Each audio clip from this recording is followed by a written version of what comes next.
Bismillah, Assalamualaikum warahmatullahi wabarakatuh teman-teman semuanya. Hai, Insya Allah kita akan belajar sedikit-sedikit malam ini. Kita beda edisi ya seperti biasa. Oke, selamat datang di channel aku buat yang baru join. Perkenalkan aku Acep Nurjaman. Ya seperti judulnya gitu. Kita akan belajar sedikit-sedikit tentang Islam dan pengingat diri gitu ya. Aku juga gak tahu nantinya apa yang bakal kita tonton, tapi di dalamnya itu udah dipilihkan yang bergenrenya itu belajar Islam gitu ya. Semoga menghibur, semoga menambah ilmu juga untuk kita semua, dan ya sejalan dengan baju yang udah disiapkan gerah sebenarnya, cuman ya gitulah, semoga ini menjadi kebaikan untuk semua ya. Barakallahu fiik. Ayo kita mulai. Bismillahirrahmanirrahim. Oke. Apa ini? Ustadz minta motivasinya buat teman-teman yang masih males sholat Ustadz. Kalau males sholat ini perkara yang paling parah. Karena nomor satu, sholat itu menyelesaikan masalah. Rasulullah apabila terjadi masalah, fazi'ahu ila sholat, langsung Rasulullah mendirikan sholat dan masalahnya selesai.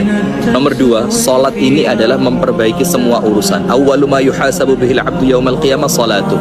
Yang pertama dihisab adalah sholat. In soluhat soluhat sairu amali. Kalau sholatnya baik, semuanya baik.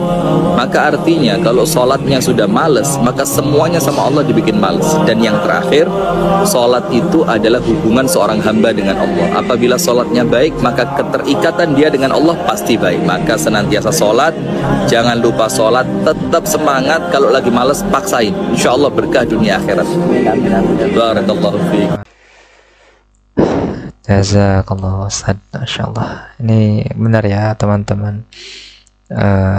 Apa ya, kita harus memaksakan diri gitu ya, mau gak mau dalam keadaan apapun kita harus sholat. Dan sholatnya 5 waktu itu tuh udah basicnya seorang muslim. Jadi kalau sholatnya enggak 5 waktu berarti takutnya Allah menurunkan hal yang tidak kepada kita, cobaan lah, bahkan yang pernah aku rasain itu tuh bosan hidup bahasanya, nggak ada gairah hidup, nggak ada semangat hidup.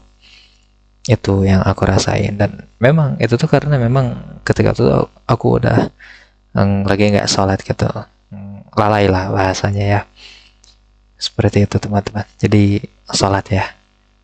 Semoga Allah terus menjaga kalian. Barakallahu fiik. Kita lanjut ya. Gerem, sholat, wudu, jadah, berjamaah, jadi imam,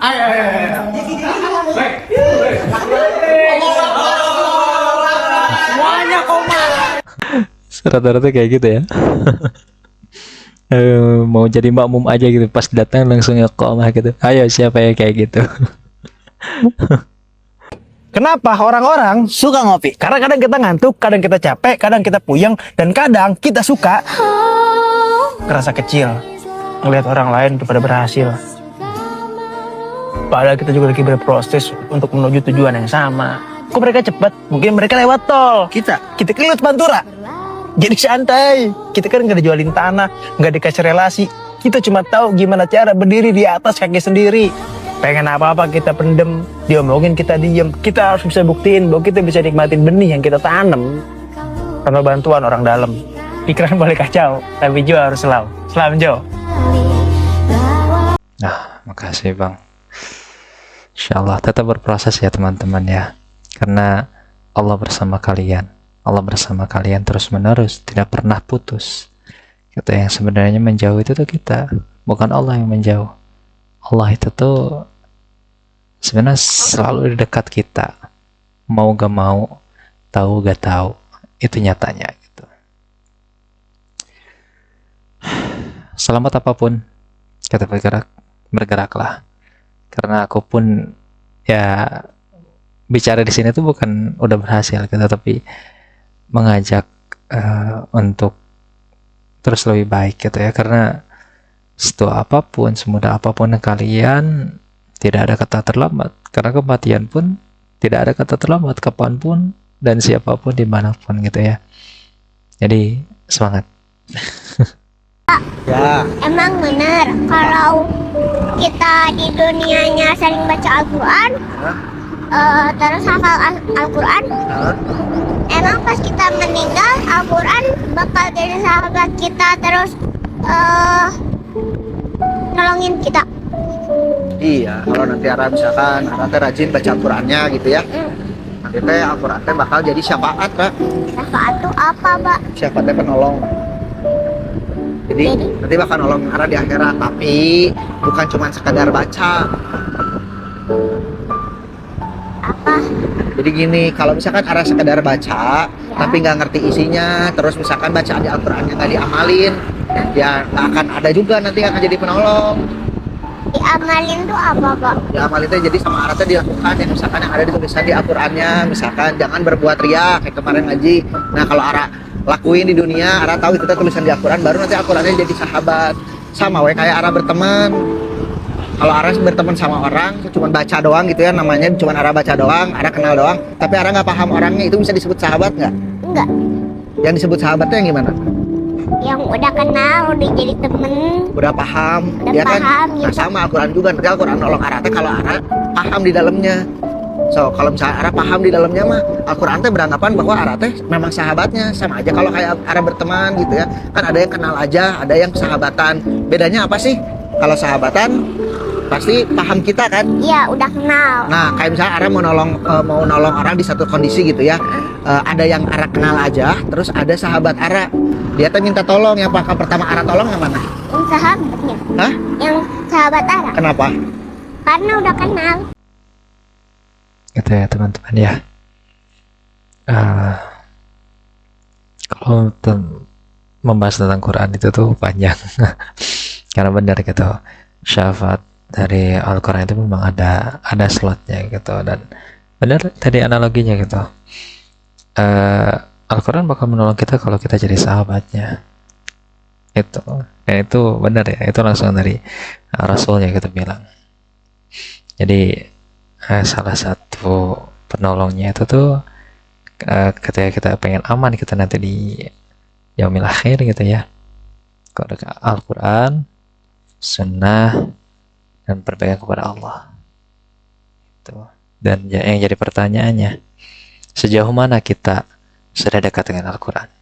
Apakah cuman sekadar baca dongeng saja yang kita baca terus udah aja? Atau kita sudah mulai menjalankan isinya? Coba tanya di diri masing-masing ya. Kita lanjut. Salat subuh 5 menit, salat zuhur 7 menit, salat asar 7 menit, salat maghrib 7 menit, salat isya 9 menit, total 35 menit. Allah memberikanmu waktu 24 jam sehari. Akankah kamu bilang sibuk? Tidak, kamu bukan sibuk tetapi lalai.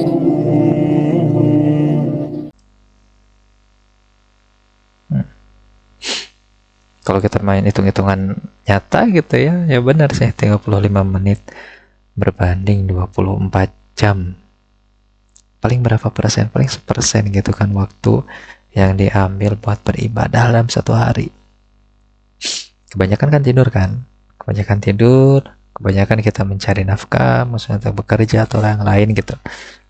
Salat cuma selingan. Padahal sebenarnya kita harus membalikkan hal itu gitu. Kita bukan kerja untuk menunggu waktu sholat, tetapi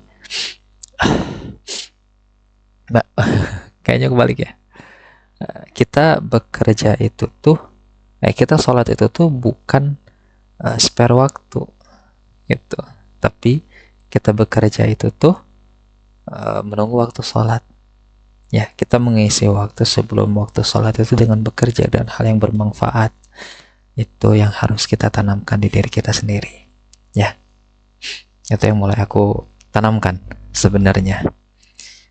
Jadi ketika aku kerja, ketika melakukan hal yang lain tuh karena menunggu waktu sholat, makanya pakaian pun aku siapkan untuk siap sholat gitu. Kemana-mana apalagi di luar gitu, pasti baju yang siap untuk sholat gitu ya. Ya Rob, keinginanku saat ini menjadi anak yang solehah, membanggakan kedua orang tuaku, masuk 3 besar, menjadi hafidhoh, pengen belikan kado untuk keluarga, pengen liburan, ya Allah, pengen jahit baju jubah, pengen beli jilbab pasmina yang agak panjang, pengen ayah dan ibu saya murah rezekinya, pengen beli HP, pengen beli kereta Scoopy, pengen dapatkan juara umum, pengen beli selop Eiger, ya Allah. Kesimpan nih keinginan mereka di dompetnya. Ini pernah ngelewat ketika di beranda ini tuh coretan-coretan keinginan dari para santri di Aceh yang terkena musibah. Ya, kita aminkan lah semuanya. Semoga kita semuanya juga menjadi hafizullah, kebaikan dunia dan akhirat, dan kebermanfaatan untuk yang lain gitu ya. Semoga checklist yang kita inginkan Allah kabulkan dengan kebaikan, dengan cara yang baik, dengan rasa yang baik ya. Itu dulu teman-teman paling yang bisa kita saksikan. Semoga beberapa cuplikan yang tadi yang kita lihat intinya menjadi kebaikan diri kita sendiri ya. Aku mengajak untuk terus berbuat baik dalam keadaan apapun kita, terus sholat dalam seberat apapun kita, dan terus percaya masih ada hari esok yang bakal kita lakukan dalam keadaan baik-baik saja. Barakallahu fikum. Assalamualaikum warahmatullahi wabarakatuh.